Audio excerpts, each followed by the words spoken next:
کہ وہ موبائل خریدنا چاہتے ہیں اور بجاج فائنانس سے وہ موبائل خریدیں گے۔ کہتے ہیں کہ بجاج فائنانس سے خریدنے میں سہولت یہ ہوتی ہے کہ مکمل رقم ادا کرنے کے بجائے انسٹالمنٹ میں، قسطوں میں رقم ادا کرنے کی سہولت ملتی ہے۔ وہ پوچھ رہے ہیں کہ اس طرح سے موبائل وغیرہ خریدنا جائز ہے یا نہیں ہے۔ ایک بات اچھی طرح سے سمجھنی چاہیے، اصولی بات آپ سمجھ جائیں گے تو پھر موبائل، 2 ویلر، 4 ویلر اور 0% انٹرسٹ، یہ ساری چیزیں آپ کو بہت آسانی سے سمجھ میں آ جائیں گی۔ ایک ہوتا ہے خریدار، ایک ہوتا ہے بیچنے والا۔ مجھے کسی بھی چیز کی ضرورت ہے، میں خریدنا چاہتا ہوں، اور کوئی بھی کمپنی یا فرد اپنا سامان، اپنی چیز بیچنا چاہتی ہے، تو خریدار اور فروخت کرنے والا۔ عام طور سے اپنی ضرورت کی چیز ہم دکان سے، کمپنی سے خریدار وہ فروخت کرنے والے سے براہ راست خریدتا ہے۔ جی، کبھی کبھی کمپنیاں یا آپ دیکھتے ہوں گے اب بھی یہ سلسلہ ہے، گھروں کے پاس سٹیل کا سامان وغیرہ اور کچھ بیڈ شیٹ وغیرہ یا کپڑے وغیرہ لے کر کچھ لوگ گھروں میں، گلیوں میں گھومتے رہتے ہیں، اور وہ لوگ انسٹالمنٹس میں بیچتے ہیں۔ سٹیل کا سامان یا کوئی بھی چیز وہ انسٹالمنٹ میں بیچتے ہیں کہ آپ اگر 1000 روپے کی چیز خریدیں تو وہ آپ کو 4 مہینے، 5 مہینے کا موقع دیتے ہیں کہ ہر مہینہ 200 روپے آپ ادا کریں، اور وہ 200 روپے دے کر آپ اپنی چیز اپنے لیے بنا لیں، خرید لیں۔ جی، اس میں نقد اگر آپ خریدیں، 1000 روپے کی چیز مثال کے طور سے آپ نقد خریدیں، کیش میں لے لیں، فوراً دے کے فوراً لے لیں، تو وہ چیز آپ کو 800 روپے میں، 750 روپے میں مل جائے گی۔ لیکن وہی چیز اگر آپ قسطوں میں خریدیں تو ظاہر بات ہے کہ وہ اسی قیمت پر تو نہیں ملے گی، لیکن وہ تھوڑی سی مہنگی ہو جائے گی۔ ہو سکتا ہے 750 کی چیز آپ کو 1000 روپے پڑ جائے، اور آپ کو سہولت مل جائے گی کہ 2 مہینے میں، ہر مہینے آپ 200 روپے دے کر 4 مہینے، 5 مہینے میں آپ وہ سامان خرید لیں۔ چونکہ یہاں رشتہ براہ راست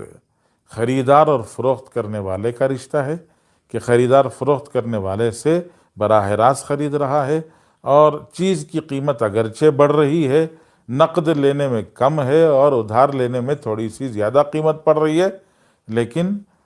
اس کو شریعت اسلامیہ نے جائز قرار دیا ہے۔ قیمت کے بڑھنے کے باوجود وہ چیز بالاقساط ادھار خرید سکتا ہے۔ وہ جو قیمت بڑھ گئی، اس بڑھی ہوئی قیمت کو سود نہیں کہا جائے گا، وہ بیچنے والے کا منافع ہے کہ وہ نقد میں بیچتا ہے تو کم منافع میں بیچ دیتا ہے، ادھار میں بیچتا ہے تو کچھ زیادہ نفع رکھ کے بیچ دیتا ہے۔ ادھار میں خریدے جانے والی چیز میں تھرڈ پارٹی، تیسرے فریق کا داخل ہونا، ایک تیسرا فریق داخل ہو جائے کہ میں خریدار ہوں، کوئی کمپنی فروخت کرنے والی ہے اور میں کمپنی سے خریدنا چاہتا ہوں، ایک تیسرا فریق اس میں داخل ہو جاتا ہے۔ جی،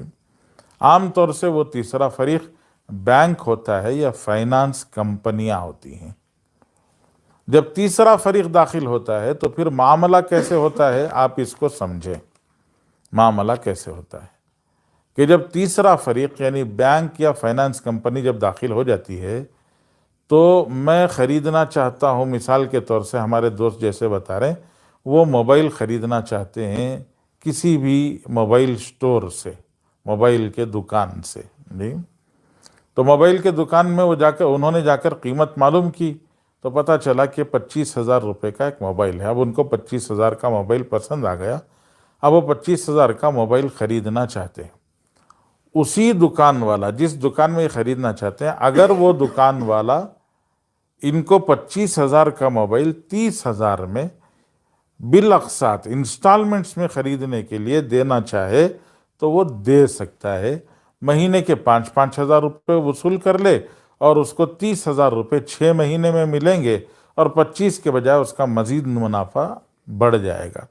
یہ کمپنی یعنی دکان والا براہ راست خریدار کو قیمت بڑھا کر انسٹالمنٹ میں قسطوں میں بیچ سکتا ہے۔ لیکن آج کل ایک نئی شکل ہو گئی ہے اور یہ بہت زمانے سے ہو گئی ہے۔ بہت پہلے 8-10 سال بلکہ اس سے بھی زیادہ سال پہلے ٹو ویلر کمپنیاں براہ راست ٹی وی ایس کی کمپنی یا ایسی کچھ کمپنیاں براہ راست اپنی طرف سے وہ انسٹالمنٹ میں فروخت کرتی تھیں، لیکن اب نہ ٹو ویلر نہ فور ویلر، بلکہ اب جیسے آپ خود جانتے ہیں کہ موبائل کمپنیاں بھی، موبائل کے دکان والے بھی کوئی چیز اب براہ راست انسٹالمنٹس میں نہیں بیچتے ہیں، بلکہ کیا کرتے ہیں، تھرڈ پارٹی کا انوالومنٹ ہو جاتا ہے، ایک تیسرا فریق اس میں شامل ہو جاتا ہے، اور وہ تیسرا فریق بینک یا فائنانس کمپنی ہوتی ہے۔ اب بینک یا فائنانس کمپنی کیا کرتی ہے، آپ کمپنی میں کسی دکان میں جا کر موبائل پسند کرتے ہیں اور آپ کہتے ہیں مجھے یہ موبائل چاہیے، تو دکاندار آپ سے پوچھتا ہے کہ آپ براہ راست اپنے پیسے سے خریدیں گے یا یہ کہ کوئی بینک آپ کو جی یہ اس میں فائنانس کرے، آپ کو جو ہے قرض دے۔ تو اگر آپ بینک کو انوالو کرتے ہیں تو دکان سے آپ نہیں خرید رہے ہیں، دکان سے آپ نہیں خرید رہے ہیں، دکان سے وہ بینک جو ہے وہ موبائل خرید رہا ہے۔ جی، دکان سے بینک موبائل خریدتا ہے اور پھر وہ بینک آپ کو بیچتا ہے۔ جی، مطلب یہ کہ آپ جو دکان سے خرید رہے ہیں تو دکان سے خریدی میں بینک درمیان میں انوالو ہو کر وہ آپ کی طرف سے پیسہ ان کو ادا کرتا ہے۔ جی، اب اس نے پیسہ ادا کیا، آپ نے 25,000 کا موبائل پسند کیا، تو چونکہ بینک روزانہ 10 گاہک آتے ہیں، وہ 10 گاہکوں میں سے 5 گاہک تو عام طور سے وہ بینکوں سے لے لیتے ہیں فائنانس میں اور لون اور قرض میں وہ موبائل خرید لیتے ہیں اور بینک ان کو خرید کے دلا دیتا ہے۔ تو اس طرح سے گویا آپ جب دکان سے خریدتے ہیں تو وہ دکان کا اور بینک کا آپس میں سمجھوتا ہوتا ہے۔ جب آپ 25,000 کا خریدنا چاہتے ہیں تو وہ 25,000 کا آپ کے لیے، چونکہ آپ سال میں 2 سال میں کبھی 5 سال میں ایک موبائل خرید رہے ہیں، اس لیے آپ کے لیے 25,000 روپے ہے، اور بینک چونکہ اسی دکان میں روزانہ 4 یا 5 موبائل خریدتا ہے، اس لیے بینک کو وہی جو ہے بجائے 25,000 کے وہ 22,000 میں ملتا ہے۔ تو بینک کیا کرتا ہے، آپ کی طرف سے ان کو 22,000 روپے ادا کرتا ہے اور آپ کے پاس سے 25,000 وصول کرتا ہے۔ جی، بینک خرید رہا ہے، جی یعنی بینک نہیں خریدتا ہے بلکہ آپ خریدتے ہیں، اور آپ کو جو 25,000 روپے ادا کرنا ہے وہ 25,000 روپے بینک ادا کرتا ہے، اور بینک وہاں 25 نہیں ادا کرتا بلکہ 22,000 ادا کرتا ہے، اور 22,000 روپے ادا کر کر آپ کے پاس سے 3,000 روپے زائد وصول کرتا ہے، اور یہ 3,000 جو زائد وصول کرتا ہے اسی کو سود کہا جاتا ہے۔ جی، اسی لیے علماء نے فرمایا کہ تھرڈ پارٹی کے انوالومنٹ کے بعد معاملے کا رخ بدل جاتا ہے، اور معاملے کا رخ بدلنے کی وجہ سے وہ معاملہ جائز ہونے کے بجائے ناجائز ہو جاتا ہے۔